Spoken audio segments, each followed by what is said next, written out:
I've been trying to find the right red for watercolor portraits, and today I'm comparing three: QoR Cadmium Red Medium, Schmincke Cadmium Red Light, and Volcano Red from Schmincke. I'll show you exactly how they behave and which one I'd actually use. And I'll also show you how I mix neutrals with them using just three colors. I am going to vent out today, but before we do, I just quickly went to Blick Art to get my Cadmium Red Medium.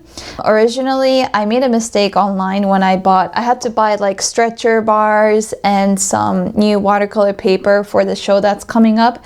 And then obviously, I didn't want to go without buying any color, so to speak, to add to my collection. So I went ahead and I bought like Pyrrole Red, but I made a mistake. I really wanted to get this Cadmium Red Medium because I didn't have quite the red that I was looking for with QoR, and QoR has been on my mind. So I went ahead and went to Blick Art and then exchanged it for this. But I do have the same PR108, which is the Cadmium Red Light from Schmincke and Schmincke's Volcano Red. But this is the heavy granulating one right here. And then this one is the non-granulating one. And this is from the super granulating series. And the only reason why I got this one was because a lot of the super granulating colors included this red. So I was curious to get it. But we're gonna see the differences, how the same pigment, but could be totally different. So let's look at the difference, my muddy water, and I'm going to vent out while I do this because, man, anyways, not my day. Okay, and this is the sketchbook that I got gifted by Lightwish, and I kind of shared it in a different video, but I'm not going to be putting paint inside here. The good thing about this sketchbook is that you can put your own paints if you're kind of fussy about paints like I am in here. And it comes with a ceramic like mixing area right here, which is very unusual for a sketchbook. I've never seen that before because you can look at the mixing of the color ceramics. It's way better than like plastic or metal because you can see the color more precisely. So I am going to use that space right there for my Cadmium Red Medium to see what kind of color it is and make a swatch out of it today. And then I'll be mixing it on their lovely watercolor paper. First off, Lightwish did say that to brush the ceramic with a brush to clean it up, because there's like this film at the beginning because they heat it up in a certain temperature to create the ceramic tile. So just kind of washing it around. I don't think it'll bother me, so let's get going. So let me tell you what happened today. Well, let's just concentrate on this for a second, shall we? So Cadmium Red by QoR. The reason why I'm really into QoR right now is because they're so heavily pigmented. It's just lovely how pigmented their watercolors are, and a bit goes like a long way. Their colors are just explosive, I tell you. I'm gonna add a bit more. Should have used a bigger brush, but oh well. So this person that I was supposed to meet at the gallery that I'm a co-op member of didn't show up. And before that, I went to Blick Art in Seattle to basically get an exchange for an order that I mistakenly placed, which was this paint. But anyways, yeah, this one is not supposed to be granulating, but it almost does look quite granulating to me. Interesting. And it's staining color. I went to Blick Art and I said, hey, like, there's this color that I want to switch it up with Cadmium Red Medium. So they're like, okay. And then I got this semi-gloss golden archival varnish, but the cap was like not, it wasn't even a cap. Like once you turn it over, the cap just fell off and it wouldn't be placed inside.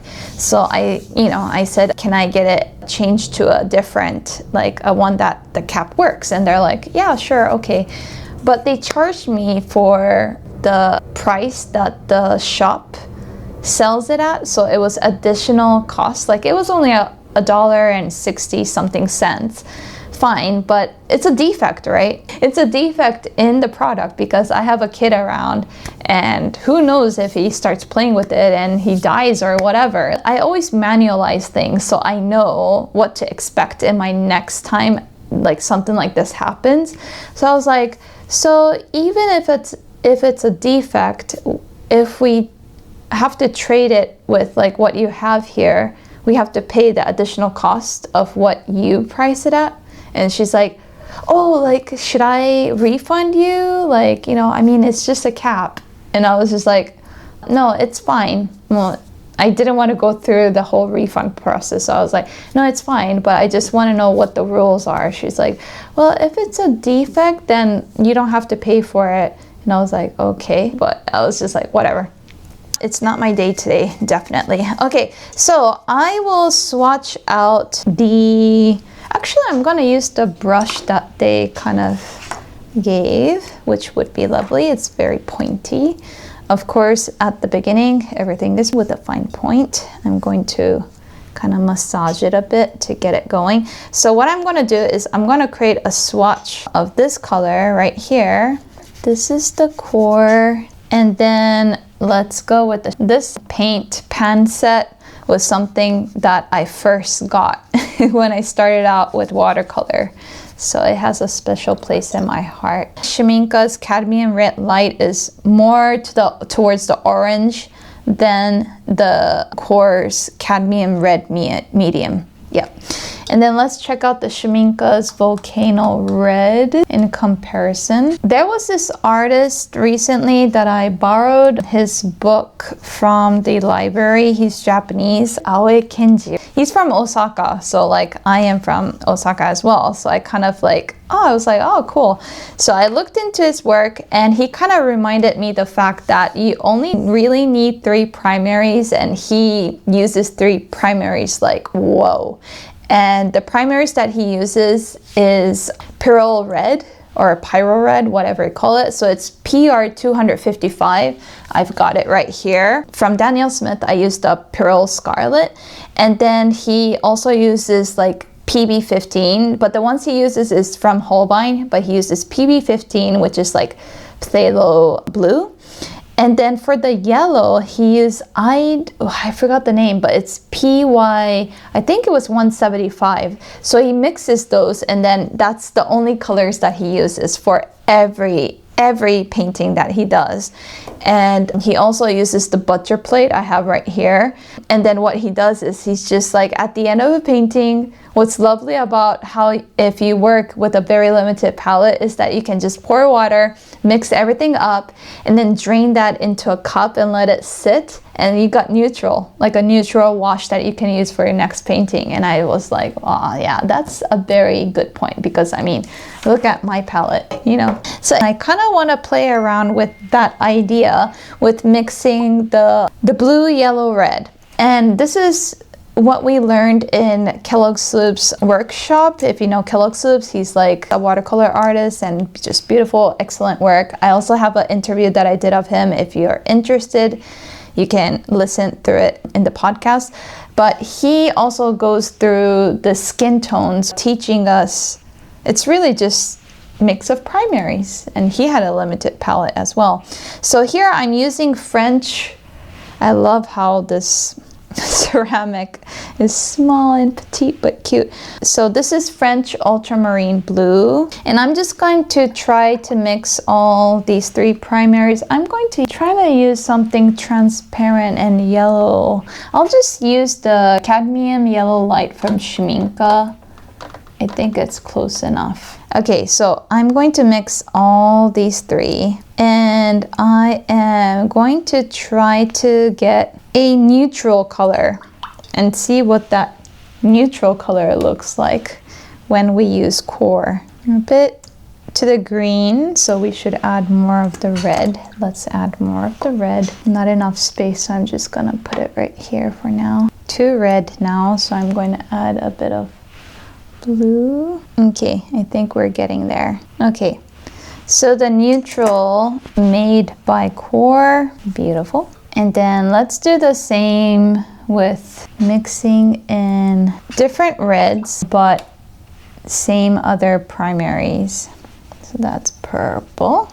And then I'm just gonna add that yellow, just a bit. I think too much wouldn't quite help, so we're just gonna, okay, I think, yep. So they look quite similar. And then I am going to make the same thing using the Volcano Red. And then with the French ultramarine. Yeah, the Volcano Red is quite soft, not as strong.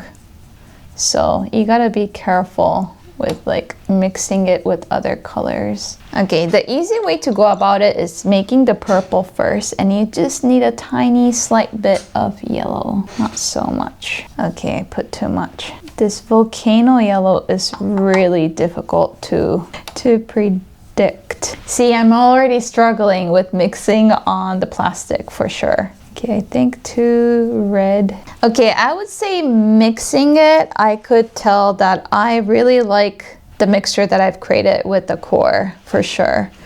And it's quite powerful. For the Volcano Red, it's very subtle, so it doesn't quite work when you want to mix it in with other colors. It's really when you're scared of using the red, I will go for the Volcano Red. And if you want that more orangey, almost like Egon Schiele's work red, then I would go for the Cadmium Red Light. And if you want like a really well balanced red, I would go for the Cadmium Red Medium. And I really enjoyed working on this palette. I should definitely use this and put some paint inside. Oh, and I have to swatch the other end. I always create like this line just to see the opacity of the color. Yeah, I'm going to do like a studio makeover sometime, and when I do that, I'm thinking about, see, my mental state. It shows my mental state today. Yeah, I think it's time for me to do some insult, just kind of chill a bit. Okay, yeah, I'm planning to do the re-swatching of all my paints sometime, so if you're interested in that, let me know. Okay, and I'll see you in the next video. Ciao!